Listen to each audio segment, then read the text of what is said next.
Assalamualaikum warahmatullahi wabarakatuh. Shalom, Om Swastiastu, Nama Budaya, dan salam kebajikan.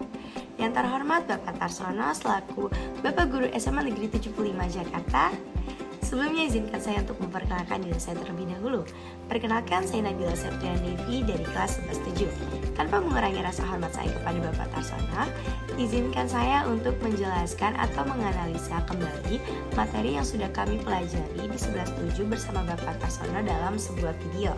Oke, dalam video kali ini saya akan membahas ulang sedikit atau mengulas sedikit materi yang sudah saya pahami waktu saya melakukan pembelajaran biologi nih teman-teman. Jadi saya akan mengulas materi tentang sel darah. Kira-kira nih, apa sih sel darah? Sel darah adalah sel yang terdapat pada darah dan memiliki berbagai macam bentuk dan fungsinya yang berbeda nih teman-teman. Kenapa saya bisa bilang memiliki berbagai macam fungsi yang berbeda?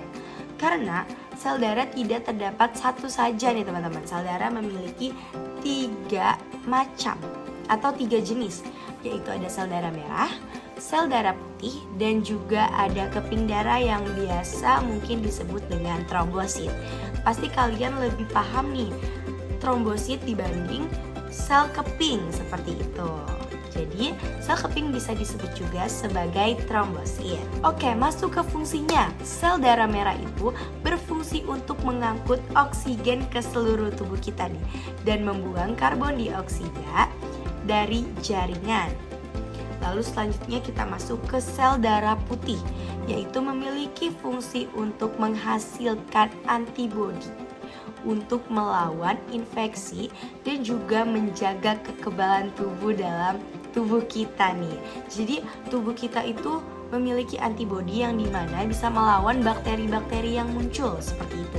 Jadi nggak boleh nih teman-teman kekurangan sel darah merah ataupun sel darah putih. Lalu yang ketiga adalah keping darah atau yang biasa disebut dengan trombosit nih teman-teman, yaitu berperan penting dalam proses pembekuan darah seperti itu. Oke, dari ketiga sel tersebut tidak hanya memiliki fungsi, tapi memiliki ciri-ciri juga nih teman-teman, agar teman-teman bisa membedakan mana sih sel darah merah, mana sih sel darah putih, dan juga mana keping darah atau trombosit. Kita masuk ke sel darah merah dulu ya. Ciri-ciri sel darah merah yang aku ketahui adalah tidak memiliki nukleus, terus juga mengandung hemoglobin, protein, terus juga mengandung zat besi nih teman-teman, dan tidak lupa juga membawa oksigen ke seluruh tubuh. Kalau itu yang aku ketahuin aja ya teman-teman. Kalian bisa searching juga nih di internet, kira-kira apa sih ciri-ciri sel dari darah merah seperti itu. Oke, lanjut kita masuk ke sel darah putih, yaitu sel yang kedua nih teman-teman. Ciri-ciri sel darah putih yang aku ketahui adalah tidak berwarna. Yang pertama, terus yang kedua memiliki inti sel, yang ketiga bentuknya tidak tetap. Jadi bentuknya itu berubah-berubah. Terus yang keempat bergerak seperti amoeba. Kalian tahu dong amoeba nih, aku langsung kasih ya gambarnya. Inilah amoeba. Terus yang kelima yang aku ketahui adalah tidak mengandung hemoglobin. Tidak sama seperti si sel darah merah, karena sel darah merah ini kan mengandung hemoglobin ya, tapi tidak dengan sel darah putih. Sel darah putih tidak mengandung hemoglobin. Terus juga aku mau ngasih bonus nih buat teman-teman. Aku bakal ngasih contoh dari sel darah putih. Sel darah putih itu yang aku ketahui ada basofil. Terus juga ada limfosit. Ya. Terus juga ada monosit. Seperti itu. Oke teman-teman, masih dengan sel darah putih. Aku mau memberi info nih sedikit nih tentang gejala-gejala apabila terlalu banyak sel darah putih yang ada pada tubuh. Apabila jumlah sel darah putih tinggi, pasti ada menyebabkan gejala-gejala sesuatu nih. Salah satu contoh gejala yang aku tahu, nggak salah satu ya, mungkin aku bakal nyebutin 3, yaitu ada pusing, badan lemas, dan juga ada berkeringat. Jadi kalau misalkan kita berkeringat, pusing, badan lemas, itu juga salah satu gejala karena kita jumlah sel darah putih itu tuh tinggi banget di badan kita gitu. Jadi itu adalah penyebabnya. Penyebabnya adalah sel darah putih yang tinggi, jumlah sel darah putih yang tinggi, dan gejalanya ya seperti itu, berkeringat, pusing, badan lemas, dan juga demam. Ya benar sekali teman-teman, salah dengar, bisa demam gitu. Bahkan batuk, sesak napas, dan juga apa ya, kayak nyeri-nyeri gitu yang membengkak di sekitar peradangan, itu juga bisa termasuk salah satu gejala karena jumlah sel darah putih yang tinggi, teman-teman. Oke, langsung masuk yang ketiganya, teman-teman, yaitu ada trombosit ya. Kita sebut aja trombosit, tidak keping darah karena sama saja. Jadi dia di sini memiliki ciri-ciri tidak memiliki nukleus sama seperti sel darah putih. Tapi dia juga tidak memiliki inti sel seperti itu. Dan trombosit ini berumur pendek, teman-teman, sekitar 10 hari saja ya, 10 hari saja yang aku udah baca-baca di internet juga sebelum aku membuat video ini seperti itu. Oke, teman-teman, langsung aja kita masuk yang ketiga. Sebenarnya aku ketahuin di sini tentang trombosit atau sel keping darah, dia itu tidak memiliki nukleus ataupun inti sel seperti itu. Aku juga mau beri sedikit informasi tentang yang aku ketahui ya, tentang gejala apabila jumlah trombositnya tuh rendah.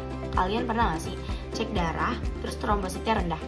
Nah, ini aku mau ngasih tahu nih gejala-gejalanya kira-kira apa sih gitu, biar kalian sebelum ke dokter juga udah tahu nih kira-kira aduh kayaknya trombosit aku rendah deh, seperti itu. Oke, gejala yang pertama adalah kayak kalian tuh capek terus kalian pucat gitu. Kebetulan aku juga abis sakit ya, teman-teman. Terus aku cek darah, ternyata trombosit aku rendah karena aku lagi banyak aktivitas banget nih, teman-teman. Oke, yang pertama adalah mudah lelah. Terus yang kedua adalah kulit mudah memar atau lebam. Jadi kalian kalau kesenggol barang sedikit aja tuh udah sensitif banget gitu. Yang biasa tidak seperti itu, ini berubah menjadi kulit yang sensitif. Kena sedikit, kena bangku sedikit, lebam, biru, dan lain sebagainya. Terus yang aku tahu yang ketiga adalah kulit dan mata itu tampak kuning. Kan mata bagian putih kita itu kalau kuning juga bahaya, teman-teman. Nah, itu termasuk salah satu gejala kalau kalian ternyata menyebabkan kekurangan trombosit seperti itu, teman. Nah, teman-teman, aku mau balik lagi nih mengenai pembahasan tentang sel darah putih. Kan tadi sebelumnya aku udah menjelaskan gejala-gejala apabila kita memiliki sel darah putih yang terlalu tinggi, benar gak sih? Nah, tapi kita juga punya cara untuk menormalkan lagi sel darah putih yang ada pada tubuh kita nih. Yaitu yang pertama, harus menjaga kesehatan tubuh dong, itu udah pasti. Biar trombositnya juga pas dan sel darah putihnya juga pas. Seperti itu. Dan sel darah merah juga harus pas. Menjaga kesehatan tubuh yang pertama. Ya, simple aja, cuci tangan sebelum makan. Terus juga tidak berbagi peralatan pribadi ya, seperti sendok ataupun garpu, sedotan kepada teman-teman kita. Seperti itu. Terus yang kedua adalah mengonsumsi makanan sehat. Jadi kita tetap harus makan sayuran kayak bayam, kacang-kacangan, terus juga buah-buahan harus dimakan. Oke, kayaknya aku bakal ngasih tau dulu aja ya, teman-teman, menjaga kesehatan tubuh dan juga mengonsumsi makanan sehat. Nih, kenapa sih aku mau ngasih tau dua aja? Karena yang pertama, itu penting banget, teman-teman. Itu adalah dasar ataupun basic kalau kita mau menormalkan dari sel darah putih dari tubuh kita gitu, yang ada di tubuh kita. Kita mau menormalkan biar tidak terlalu tinggi gitu, biar tidak sakit, biar tidak ada gejala-gejala yang aneh gitu. Jadi kita mau menormalkan sel darah putih, yaitu dua itu adalah utama atau basicnya nih. Kayak menjaga kesehatan tubuh, itu harus banget sih, teman-teman. Nah, terus mengonsumsi makanan sehat. Pasti kan kita sebagai anak muda suka banget nih sama junk food, makanan yang siap goreng atau makanan yang siap saji, seperti makanan-makanan chicken kayak gitu kan, chicken crispy yang ada di luar seperti McDonald, terus juga KFC gitu-gitu, Burger King seperti itu, Wingstop gitu. Itu kan tidak boleh dikonsumsi terlalu berlebihan ya, teman-teman. Nah, inilah yang menyebabkan tingginya sel darah putih yang ada pada tubuh kita. Kalian terlalu makan banyak si junk food ini gitu. Jadi usahain makanan rumah gitu, makanan sehat yang dimana sayur-sayuran seperti sayur bayam, sayur asam. Itu kan sayur-sayur enak ya, apalagi bikinan orang tua nih, enak banget gitu. Jadi kalian harus seimbang gitu. Jadi kalian harus seimbang antara junk food dan juga makan rumah. Tapi usahain makan rumah segini dan junk food segini gitu, agar kita juga bisa mengontrol sel darah putih yang ada dalam tubuh kita nih, biar kita tetap bisa menjaga kesehatan tubuh secara kesehatan, terus juga secara obat gitu. Secara obat dalam konteks kalian juga harus tetap periksa ke dokter kalau misalkan kalian ada gejala yang sudah aku sebutkan tadi, kayak sudah mulai lemas badannya, terus juga mulai berkeringat banyak seperti itu. Nah teman-teman, sebelum aku mengakhiri videonya, aku mau membahas sedikit nih tentang yang keempat, yaitu plasma darah. Karena kan tadi udah sel darah putih, sel darah merah, terus juga udah trombosit, dan aku mau membahas sedikit nih tentang si plasma darah seperti itu. Plasma darah ini merupakan komponen darah yang berbentuk cairan nih teman-teman.